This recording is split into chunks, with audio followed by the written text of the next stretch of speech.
दुनिया इस वक्त जिस बेयकीनी और खलफशार के दौर से गुजर रही है, शायद तारीख में इसके एग्जाम्पल ही नहीं मिलते। ताकत के तवाज़ुन की लकीरें मुसलसल खींची और मिटाई जा रही हैं। मशरिक़ वस्ता की आग एक बार फिर भड़क उठी है और ईरान पर ताज़ा अमरीकी और इजरायली हमलों के बाद आलमी सतह पर नए खतरात ने सर उठा लिया। लेकिन सवाल यह है, क्या ये आग पाकिस्तान तक पहुंच सकती है? क्या आने वाले दिनों में पाकिस्तान को भी इस तरह के खतरात का सामना हो सकता है?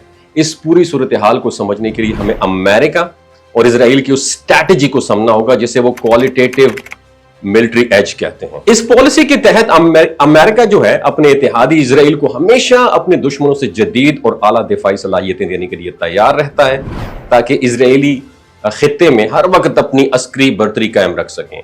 ईरान के न्यूक्लियर प्रोग्राम पर हमला उसी स्ट्रैटेजी का हिस्सा है, लेकिन जहां मसला सिर्फ ईरान तक महदूद नहीं है मेरी जान, पाकिस्तान भी एक न्यूक्लियर पावर है और उसकी टेक्नोलॉजी, साइंस और इंफ्रास्ट्रक्चर किसी से कम नहीं है। अगर इजराइल को मुकम्मल तहफ़्फ़ुज़ देना है तो अमेरिका और उसके इत्तेहादियों के ज़हन में पाकिस्तान भी एक मुमकिन टारगेट है। यही बात याद में रख लीजिए, दिमाग में बिठा लीजिएगा। बाज़ लोग शायद ये सोचें कि पाकिस्तान की पोजीशन ईरान से मुख्तलिफ है।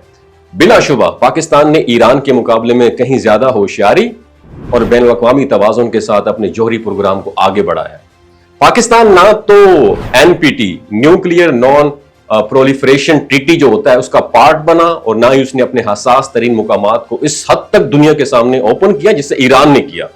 ईरान की सेंट्रीफ्यूजेस, उनकी लोकेशंस और हर किस्म की इंफॉर्मेशन आलमी इदारों के पास मौजूद थी जिनकी मदद से अमेरिका और इजराइल ने इंतहाई एक्यूरेसी से अपने टारगेट सेट किए। लेकिन इस पूरे मंजर में एक खतरनाक सवाल उभर रहा है। अगर ईरान जैसे मुल्क की तमाम हसास मालूमात लीक हो सकती हैं तो पाकिस्तान भी मुकम्मल महफूज नहीं है। और यही वजह है कि अब पाकिस्तान के लिए सबसे अहम बात यह है कि अपनी जौहरी असासों को ज्यादा महफूज, पोशीदा और बिखरा हुआ रखे ताकि अगर किसी वक्त दुश्मन मुल्क जो है वो हमले की अटेम्प्ट करे तो तमाम ज़खायर बैक वक्त निशाना न बन सके। अब सवाल यह है, पाकिस्तान ईरान के लिए क्या कर सकता है? हकीकत पता है क्या है? पाकिस्तान ने ईरान के हक में जो कर सकता था वो सफारती सतह पर बड़ी जुर्रत से कर दिया। हाल ही में जब अमेरिका ने ईरान के खिलाफ कार्रवाई की तो पाकिस्तान ने किसी दबाव में आए बगैर खुले अल्फाज में उसकी शदीद मजम्मत की और यह बयान गैर मुतवक्किल था क्योंकि अमूमी तौर पर पाकिस्तान कोशिश करता है कि अमेरिका से ताल्लुकात में तवाज़ुन रखे। लेकिन इस सख्त रद्द अमल से यह वाज़ेह होता है कि पाकिस्तानी लीडरशिप को बखूबी अंदाजा हो चुका है कि ट्रंप एडमिनिस्ट्रेशन और उसके इत्तेहादी पाकिस्तान के लिए भी कुछ खतरनाक अज़ाइम रखते हैं। और यही वजह है कि पाकिस्तान ने वाज़ेह पैगाम दिया कि वो किसी ऐसे इत्तेहाद का हिस्सा नहीं बनेगा जो खित्ते में जंग की आग भड़काए। और दूसरी तरफ कुछ रिपोर्ट्स ये भी बता रही हैं कि अमेरिका ने ईरान पर हमले से पहले ईरान को गैर रस्मी तौर पर कुछ मालूमात फराहम कर दी थी ताकि वहां मौजूद अहम अफराद जान बचा सकें। हमले की जगह पर यह भी देखा गया कि खास हसास जगहों पर बमबारी नहीं की गई ताकि इंसानी जानों का नुकसान कम से कम हो सके। इससे दो चीजें समझ आती हैं मेरे पाकिस्तानियों।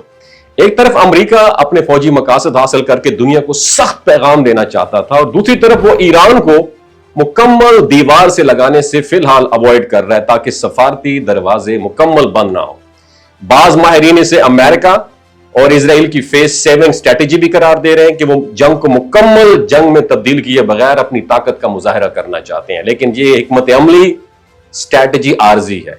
ईरान के पास अब भी जवाब देने के लिए कई ऑप्शन मौजूद है और सबसे बड़ा खतरा यही है कि अगर ईरान ने किसी बड़े रद्द-ए-अमल की तरफ कदम बढ़ाया तो पूरा खित्ता जंग के दहाने पर आ सकता है और इस सूरत हाल में पाकिस्तान भी इस भंवर में खींचा जा सकता है। इसलिए पाकिस्तान को आज से ही अपने स्ट्रेटेजिक एसेट्स, फॉरेन पॉलिसी दोनों पर गैर मामूली संजीदगी और हिकमत के साथ काम करना होगा क्योंकि आने वाले दिनों में ग्लोबल ऑर्डर्स मजीद गैर यकीनी और खतरनाक होते जा रहे हैं। इस वीडियो के बारे में आप नीचे कमेंट सेक्शन में अपनी राय जरूर दीजिएगा।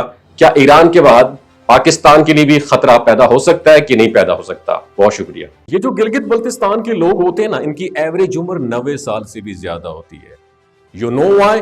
क्योंकि ये लोग शलजीत इस्तेमाल करते हैं। शलजीत के अंदर 85 मिनरल्स होते हैं।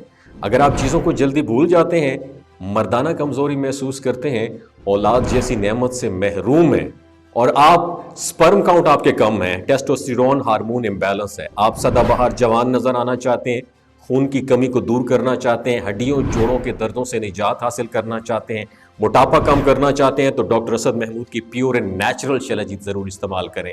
ایک بات آپ نے دماغ کی کھڑکیوں کو کھول کے اپنی سننی ہے, ہمیشہ آرگینک اور قدرتی چیزوں کا استعمال کریں. کیمیکل والے فوڈ سپلیمنٹ خدا رہا استعمال نہیں کرنے.